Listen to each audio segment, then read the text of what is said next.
இன்றைய முக்கிய நிகழ்வுகள். வில்லியனூர் திருக்காமேஸ்வரர் பிரம்மோற்சவ விழா கொடியேற்றம், ஏராளமான பக்தர்கள் பங்கேற்பு. கோஷ்டி மோதலில் வாலிபருக்கு அரிவாள் வெட்டு, 4 பேர் கைது. ஆபரேஷன் சிந்தூர் வெற்றி பேரணி, ஜோஸ் சார்லஸ் தலைமையில் 1000க்கும் மேற்பட்டோர் பங்கேற்பு. வில்லியனூர் திருக்காமேஸ்வரர் கோவிலில் பிரம்மோற்சவ தேர் திருவிழா நேற்று இரவு கொடியேற்றத்துடன் தொடங்கியது. புதுச்சேரி மாநிலம் வில்லியனூர் கோகிலாம்பிகை சமேத திருக்காமேஸ்வரர் கோவிலில் பிரம்மோற்சவ தேர் திருவிழாவை முன்னிட்டு கோவில் வளாகத்தில் உள்ள பிடாரி அம்மனுக்கு காப்பு கட்டும் நிகழ்ச்சி கடந்த மாதம் 22ஆம் தேதி இரவு துவங்கியது. தொடர்ந்து 29ஆம் தேதி பிடாரி அம்மன் ரத உற்சவம் முடிந்தது. 30ஆம் தேதி விநாயகர் உற்சவம் நடந்தது. நேற்று 31ஆம் தேதி இரவு 8:30 மணியளவில் தேர் திருவிழா பிரம்மோற்சவம் கொடியேற்றத்துடன் தொடங்கியது. தொடர்ந்து 13 நாட்கள் நடைபெறும் விழாவில் 3ஆம் தேதி பாரிவேட்டை நிகழ்ச்சி, 5ஆம் தேதி 63 நாயன்மார்களுடன் பஞ்சமூர்த்திகள் வீதி உலா, 7ஆம் தேதி இரவு திருக்கல்யாண உற்சவம் நடக்கிறது. வரும் 8ஆம் தேதி தேர் திருவிழா நடக்கிறது. காலை 7:40 மணியளவில் சுவாதி நட்சத்திரத்தில் கவர்னர் கைலாஷ்நாதன், முதலமைச்சர் ரங்கசாமி, அமைச்சர்கள், எம்எல்ஏக்கள், இந்து சமய அறநிலையத்துறை ஆணையர் உள்ளிட்டோர் தேரை வடம் பிடித்து துவக்கி வைக்கின்றனர். விழா ஏற்பாடுகளை கோவில் சிறப்பு அதிகாரி திருக்காமேஸ்வரன், சிவனடியார்கள், சிவாச்சாரியர்கள் மற்றும் உற்சவ மரபினர் செய்து வருகின்றனர்.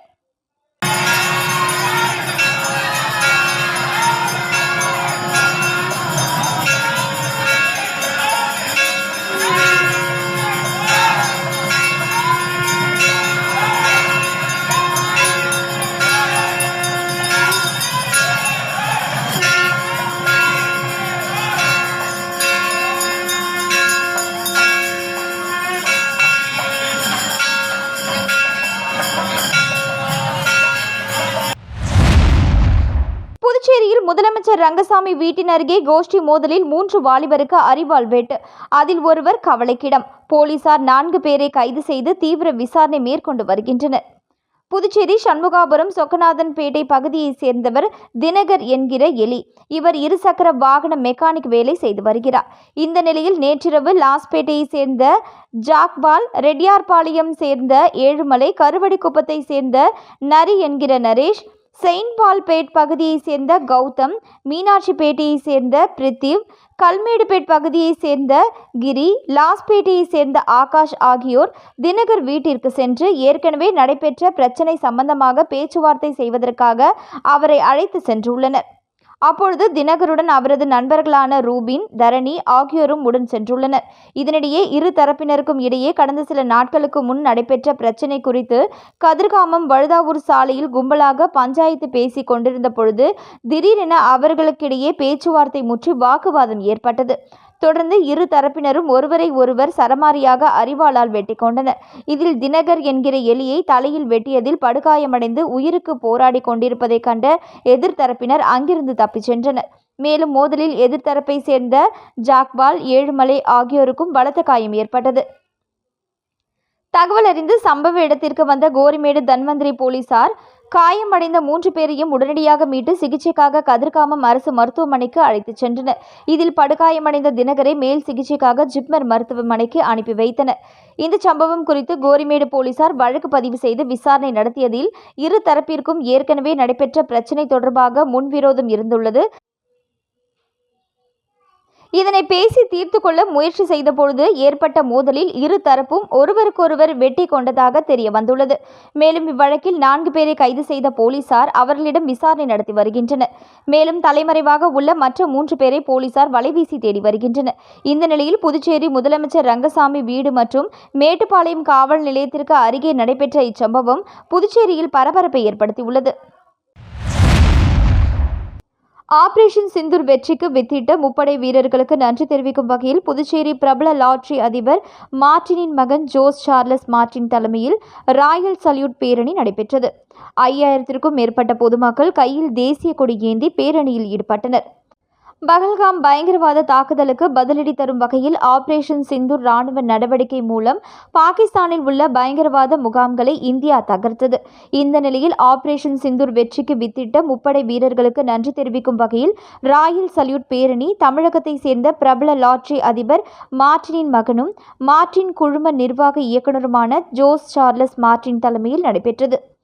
பேரணியில் பாஜக சட்டமன்ற உறுப்பினர் கல்யாண சுந்தரம், ஜான்குமார், ரிச்சர்ட் ஜான்குமார், பாஜக ஆதரவு சுயேட்சை சட்டமன்ற உறுப்பினர்கள் அங்காளன், சிவசங்கரன் மற்றும் முன்னாள் ராணுவ வீரர்கள் உள்ளிட்ட 5000க்கும் மேற்பட்ட பொதுமக்கள் கையில் தேசிய கொடி ஏந்தி பேரணியில் ஈடுபட்டனர். புதுச்சேரி நெல்லித்தோப்பு தொகுதி சட்டமன்ற உறுப்பினர் அலுவலகத்தில் இருந்து தொடங்கிய பேரணி திருவள்ளுவர் சாலை, வள்ளலார் சாலை வழியாக காமராஜர் நகர் தொகுதி சட்டமன்ற அலுவலகம் வந்து நிறைவடைந்தது. பேரணியில் பொய்க்கால் குதிரை, கரகாட்டம், மயிலாட்டம், ஒயிலாட்டம் என பல்வேறு தமிழர் பாரம்பரிய கலைகள் இடம்பெற்றன. தொடர்ந்து செய்தியாளர்களை சந்தித்த Jose Charles Martin, Puducherry Kamarajar Nagar தொகுதியில் போட்டியிட தான் தயாராகி வருவதாகவும் அதற்காக பாஜகவில் சீட் கேட்டுள்ளதாகவும் தெரிவித்தார்.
திராவிட முன்னேற்ற கழகத்தின் முன்னோடி அண்ணாமலை என்கிற தேசிங்கு யாதவ் அவர்களின் 4ஆம் ஆண்டு நினைவு தினம் அனுசரிக்கப்பட்டது. புதுச்சேரி மாநிலம் வில்லியனூர் பகுதியில் திராவிட முன்னேற்ற கழகத்தின் முன்னோடி அண்ணாமலை என்கிற தேசிங்கு யாதவ் அவர்களின் 4ஆம் ஆண்டு நினைவு தினம் அனுசரிக்கப்பட்டது. இதில் புதுச்சேரி சட்டமன்ற எதிர்க்கட்சித் தலைவர், திராவிட முன்னேற்ற கழகத்தின் மாநில அமைப்பாளர் சிவா கலந்து கொண்டு அண்ணாமலை என்கிற தேசிங்கு யாதவ் அவர்களின் அலங்கரிக்கப்பட்ட திருவுருவப் படத்திற்கு மாலை அணிவித்து மலர் தூவி அஞ்சலி செலுத்தினார். நிகழ்ச்சியில் அண்ணாமலை யாதவ் குடும்பத்தினர்கள், உறவினர்கள், நண்பர்கள், ஊர் முக்கிய பிரமுகர்கள், முருகன் கோவில் ஆலய நிர்வாகத்தினர், சுந்தரமூர்த்தி விநாயகபுரம் மேற்கு நகரவாசிகள், பரசுராமபுரம் நகரவாசிகள், காவேரி நகரவாசிகள், திராவிட முன்னேற்ற கழகத்தின் முன்னோடிகள் உட்பட பலர் கலந்து கொண்டு விழாவினை சிறப்பித்தனர். தொடர்ந்து நினைவு தினத்தை அனுசரிக்கும் வகையில் பொதுமக்களுக்கு அன்னதானம் வழங்கப்பட்டது. ஏம்பலம் தொகுதியில் இந்திய கம்யூனிஸ்ட் கட்சி சார்பில் ஆலோசனை கூட்டம் நடைபெற்றது. இந்திய கம்யூனிஸ்ட் கட்சி ஏம்பலம் தொகுதி குழு கூட்டம் குடியிருப்பு பாளையம் தோழியர் ஆனந்தவள்ளி இல்லத்தில் முதுபெரும் தோழர் மாசிலாமணி தலைமையில் நடைபெற்றது. கூட்டத்தில் மறைந்த சினிமா நடிகர், முற்போக்கு சிந்தனைவாதி தோழர் ராஜேஷ் அவர்களுக்கு அஞ்சலி செலுத்தப்பட்டது. நடைபெற்ற வேலைகள் குறித்து தொகுதி செயலாளர் பெருமாள் விரிவாக பேசினார். நடைபெற்ற வேலைகள் மீது தோழர்கள் அனைவரும் விவாதத்தில் பங்கு கொண்டனர். இறுதியாக இந்திய கம்யூனிஸ்ட் கட்சி பாகூர் தொகுதி செயலாளர், மாநில குழு உறுப்பினருமான ஆறுமுகம் கட்சியின் செயல்பாடுகள் குறித்து, அமைப்பு நிலை குறித்தும் விளக்க உரையாற்றினார். கூட்டத்தில் தொகுதி குழு உறுப்பினர்கள் பக்தவச்சலம், சுமதி, பாலாஜி, கிருஷ்ணமூர்த்தி, முருகன், கோர்க்காடு ஆறுமுகம், இந்திய மாதர் தேசிய சம்மேளன புதுச்சேரி மாநில துணை தலைவர் ஆனந்தவள்ளி ஆகியோர் கலந்து கொண்டு சிறப்பித்தனர். தொகுதி கூட்டத்தில் ஏம்பலம் தொகுதியில் குடியிருப்பு பாளையம், சுப்பையா நகர், கிருமாம்பாக்கம், சேலியமேடு, கரிக்கலாம்பாக்கம், ஏம்பலம் கிளைகளில் உள்ள உறுப்பினர்களை ஜூன் மாதம் 10ஆம் தேதிக்குள் இறுதிப்படுத்துவது, கோர்க்காட்டில் புதியதாக கிளை உருவாக்குவது என்றும், கட்சிகளை மாநாடுகள் ஜூன் மாதம் 30ஆம் தேதிக்குள் நடத்தி முடிப்பது, ஏம்பலம் தொகுதி குழு மாநாடு ஜூலை மாதத்தில் நடத்தி முடிப்பது என்று முடிவெடுக்கப்பட்டது. இவ்வாறு முடிவுகள் எடுக்கப்பட்டன. கோட்டக்குப்பம் ஈசிஆர் சாலையில் அரசு பேருந்து மோதியதில் தட்டு ரிக்ஷா வண்டி ஓட்டி வந்த தொழிலாளி உடல் நசுங்கி பலி. புதுவை முத்தியால்பேட்டை சோலை நகர் வன்னியர் வீதியை சேர்ந்தவர் ராஜேந்திரன். இவருக்கு வயது 65. இவர் அந்த பகுதியில் உள்ள வீடுகளுக்கு சென்று தட்டு ரிக்ஷாவில் பழைய புத்தகம், செய்தித்தாள்களை வாங்கி அதனை பழைய இரும்பு கடையில் விற்பனை செய்து வந்தார். நேற்று காலை சின்ன முதலியார் சாவடி ஈசிஆர் சாலையில் தட்டு ரிக்ஷா ஓட்டி வந்த ராஜேந்திரன் சாலையை கடக்க முயன்ற பொழுது சென்னையிலிருந்து புதுவை நோக்கி வந்த அரசு பஸ் தட்டு ரிக்ஷாவில் மோதியது. இதில் அரசு பஸ்ஸின் சக்கரத்தில் சிக்கி உடல் நசுங்கி சம்பவ இடத்திலேயே உயிரிழந்தார். இதுகுறித்து ராஜேந்திரன் மகன் செந்தில்குமார் கொடுத்த புகாரில் தமிழக அரசு பஸ் டிரைவர் ஆரோக்கியராஜ் மீது கோட்டக்குப்பம் போலீசில் சப் இன்ஸ்பெக்டர் ரமேஷ் வழக்கு பதிவு செய்து விசாரணை நடத்தி வருகிறார். வில்லியனூர் சுல்தான்பேட்டை முகமதியா மஹாலில் போதைப் பொருள் எதிர்ப்பு மற்றும் சைபர் கிரைம் விழிப்புணர்வு நிகழ்ச்சி சட்டம் மற்றும் ஒழுங்கு முதுநிலை காவல் கண்காணிப்பாளர் கலைவாணன் தலைமையில் நடைபெற்றது. புதுச்சேரி காவல்துறை சார்பில் புதுச்சேரியில் சட்டம் ஒழுங்கை பாதுகாத்திடும் வகையில் பல்வேறு நடவடிக்கைகள் மேற்கொள்ளப்பட்டு வருகிறது. அதன் தொடர்ச்சியாக வில்லியனூர் தொகுதிக்கு உட்பட்ட சுல்தான்பேட் பகுதியில் புதுச்சேரி காவல்துறை மற்றும் புதுச்சேரி அனைத்து பள்ளிவாசல் நிர்வாகிகள் கூட்டமைப்பு இணைந்து போதைப் பொருள் எதிர்ப்பு மற்றும் சைபர் கிரைம் விழிப்புணர்வு நிகழ்ச்சியானது சுல்தான்பேட்டையில் நடைபெற்றது. மேலும் சட்டம் மற்றும் ஒழுங்கு முதுநிலை காவல் கண்காணிப்பாளர் கலைவாணன் தலைமையில் மேற்கு காவல் கண்காணிப்பாளர் வம்சிதர் ரெட்டி, வில்லியனூர் வட்ட ஆய்வாளர் ஆறுமுகம் ஆகியோர் முன்னிலையில் நடைபெற்ற நிகழ்ச்சியில் முதுநிலை காவல் கண்காணிப்பாளர் கலைவாணன் பேசுகையில், புதுச்சேரியில் போதைப் பொருள் மற்றும் சைபர் கிரைம் குற்றங்களை தடுப்பதற்கு காவல்துறையானது 24 மணி நேரமும் செயல்பாட்டில் உள்ளதாகவும் இதற்கு பொதுமக்கள் முழு ஒத்துழைப்பு தர வேண்டும் என்றும், குறிப்பாக சாலை போக்குவரத்து விபத்துகளை தடுப்பதற்கு ஏற்படுகின்ற விழிப்புணர்வை மக்கள் பின்பற்ற வேண்டும் என்றும், மனிதனின் உயிர் விலைமதிப்பற்றது என்பதை நினைவு கூர்ந்து சாலை போக்குவரத்து விதிமுறைகளை பொதுமக்கள் பின்பற்றி முழு ஒத்துழைப்பை தர வேண்டும் என்றும் அவர் கேட்டுக்கொண்டார். சுமார் 100க்கும் மேற்பட்ட பொதுமக்கள் இதில் கலந்து கொண்டு நிகழ்ச்சியில் போதைப் பொருட்களால் ஏற்படுகின்ற தீங்குகள் மற்றும் போதைப் பொருட்களை ஒழிப்பதற்கான எவ்வாறு நடவடிக்கைகளை மேற்கொள்ள வேண்டும், அதற்கு பொதுமக்கள் எந்த அளவிற்கு விழிப்புணர்வுடன் செயல்பட வேண்டும் போன்றவற்றை போதைப் பொருள் தடுப்பு உதவி ஆய்வாளர் ஜாகீர் உசேன் விளக்கி உரையாற்றி விழிப்புணர்வை ஏற்படுத்தினார். அதனைத் தொடர்ந்து சமீப காலமாக அதிகரித்து வருகின்ற சைபர் குற்றங்களை தடுப்பதற்கும், எவ்வாறெல்லாம் சைபர் குற்றங்கள் நிகழ்கின்றன, இத்தகைய சைபர் குற்றங்களை தடுப்பதற்கு முன்னெச்சரிக்கை நடவடிக்கைகளை எந்த அளவிற்கு பொதுமக்கள் விழிப்புடன் பின்பற்ற வேண்டும் போன்றவற்றை சைபர் குற்றப்பிரிவு காவலர் மணிபாலன் விளக்க உரையாற்றினார். மேலும் புதுச்சேரி அனைத்து பள்ளிவாசல் நிர்வாகிகள் கூட்டமைப்பின் சுல்தான்பேட்டை பொதுமக்கள் சார்பில் காவல்துறை அதிகாரிகளுக்கு நன்றி தெரிவிக்கப்பட்டது. புதுச்சேரி மாநில பாஜக சார்பில் அகல்யா பாய் ஹோல்கர் 300வது பிறந்தநாள் விழா மாநில தலைவர் செல்வ கணபதி தலைமையில் நடந்தது. அகமது நகரில் உள்ள இசோண்டி கிராமத்தில் பிறந்தவர் அகல்யா பாய் ஹோல்கர். இந்தூர் அரசியாக முடிசூட்டப்பட்ட இவர் தன்னுடைய அரசை வழிப்பறி கொள்ளையர்களிடம் இருந்து காத்து 30 ஆண்டுகள் முறையாக நிர்வாகமும் நல்லதொரு ஆட்சியை நடத்தினார். இவர் இறந்த பிறகு துறவியாக கருதப்பட்டார். மத்திய அரசு அகல்யா பாய் ஹோல்கருக்கு மரியாதை அளிக்கும் விதமாக இந்தூர் விமான நிலையத்திற்கு தேவி அகல்யா பாய் ஹோல்கர் விமான நிலையம் என பெயர் சூட்டியுள்ளது. இவரது 300வது பிறந்தநாள் விழா புதுச்சேரி மாநில பாஜக சார்பில் நேற்று கொண்டாடப்பட்டது.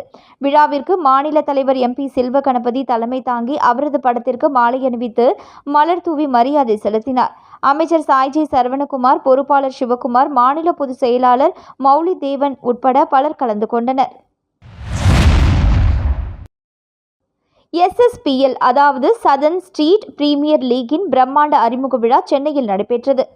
ஸ்ட்ரீட் ஹீரோவில் இருந்து ஸ்டேடியம் சூப்பர் ஸ்டாராக வெற்றி பரிசு 3 கோடி ரூபாயை வெல்லப்போவது யார்? தென்னிந்திய தெரு கிரிக்கெட் வரலாற்றில் முதன்முறையாக T10 டென்னிஸ் பந்து கிரிக்கெட் போட்டி சென்னையில் பிரம்மாண்டமாக தொடங்கப்பட்டது. தமிழ்நாடு, கேரளா, கர்நாடகா, ஆந்திர பிரதேசம், தெலுங்கானா, பாண்டிச்சேரி மற்றும் கோவா முழுவதிலும் இருந்து புதைந்திருக்கும் திறமைகளை வெளியே கொண்டு வருவதை நோக்கமாக கொண்டு உருவாக்கப்பட்ட இந்த லீக் விளையாட்டு சரித்திரத்தை மாற்றியமைக்க உள்ளது.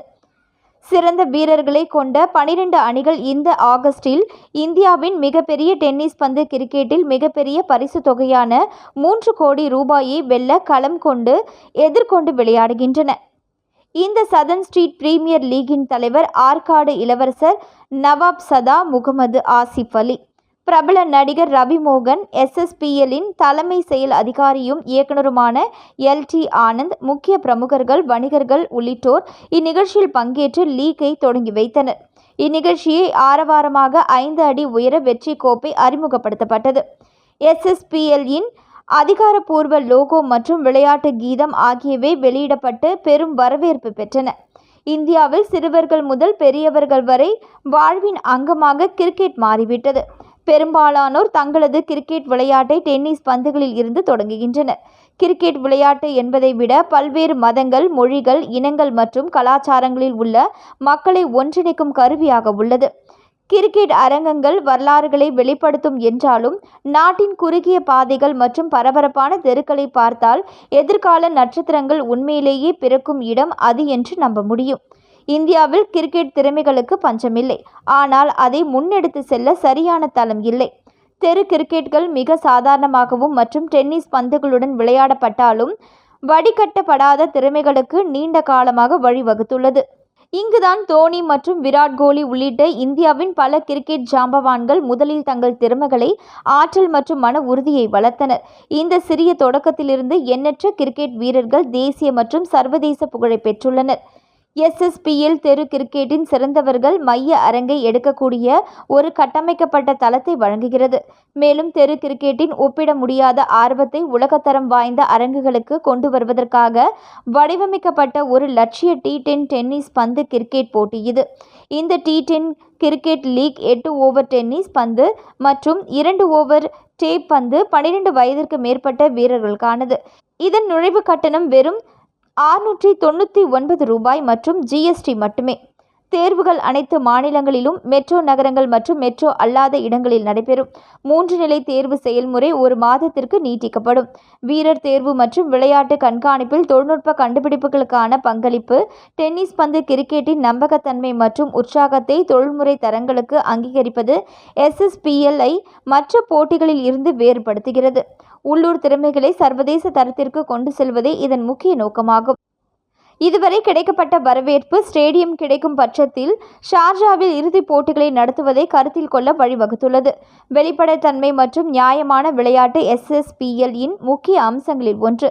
தேர்வின் அனைத்து மட்டங்களிலும் நியாயமான மற்றும் வெளிப்படைத்தன்மையை பராமரிப்பதற்கு உறுதியளிக்கப்பட்டுள்ளது. சமீபத்திய தொழில்நுட்பத்தை பயன்படுத்துவதன் மூலமாகவும் பங்கேற்பாளர்களின் அறிக்கை அட்டைகளை பகிர்வதன் மூலமாகவும் இது நடைமுறைப்படுத்தப்படும். தகுதி தேர்வில் நடைபெறும் சோதனைகளை வீடியோவில் பதிவு செய்யப்படும். மேலும் பங்கேற்பாளர்களுக்கு அவர்களின் விளையாட்டை பார்க்க அனுமதி வழங்கப்படும். சமீபத்திய தொழில்நுட்பம் வீரர்களை தேர்ந்தெடுப்பதில் பயன்படுத்தப்பட்டுள்ளதோடு விளையாட்டை கண்காணிக்கவும் பகுப்பாய்வு செய்யவும் இது பயன்படுத்தப்படும். இது உண்மையிலேயே தனித்துவமாக்குவது என்னவென்றால் இந்த அளவிலான உயர்நிலை மற்றும் விலை உயர்ந்த தொழில்நுட்பம் டென்னிஸ் பந்து கிரிக்கெட்டில் இதுவரை ஒருபோதும் பயன்படுத்தப்படவில்லை. மீண்டும் இன்றைய முக்கிய நிகழ்வுகள். வில்லியனூர் திருக்காமேஸ்வரர் பிரம்மோற்சவ விழா கொடியேற்றம். ஏராளமான பக்தர்கள் பங்கேற்பு. கோஷ்டி மோதலில் வாலிபருக்கு அரிவாள் வெட்டு, 4 பேர் கைது. ஆபரேஷன் சிந்தூர் வெற்றி பேரணி. ஜோஸ் சார்லஸ் தலைமையில் 1000க்கும் மேற்பட்டோர் பங்கேற்பு.